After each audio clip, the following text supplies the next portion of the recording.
dal leen ak jàmm fii ci HTDN mu xamle seen bi leen di nettali ay jaar-jaar bu fekkee abonné go abonné wul ngir gën a dooleel seen bi boo ci boolee like ak partage mu gën a am solo.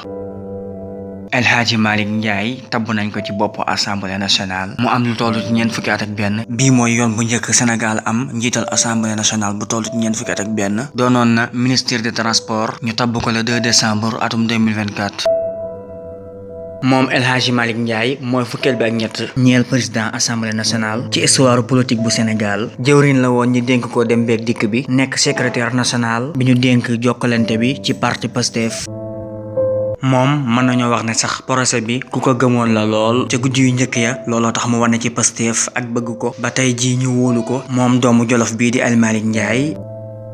am na ay diplôme am ci management commerce international lu ci demee ni transport ak logistique expérience am ci wàll wi kenn du ko nattable ndax loolu moo tax mu nekk ab cadre ci société bu mag bu yëngu ci multinational nga xam ne liñ ko dénk mooy jëflante ci port yi. mën nañoo jàpp ne lu toll ci fukki at ak juróom mi ngi ciy yëngatu ci boobu la liggéey yëmu ci sax ndax am na master bilingue ci wàllum affaire ak commerce international. moom mii di El Malick Ndiaye ñi nga xam ne jege nañ ko li ñu wax ci moom mooy nit ku ubbeeku la ku teey ba pare am bàmmeelu biir.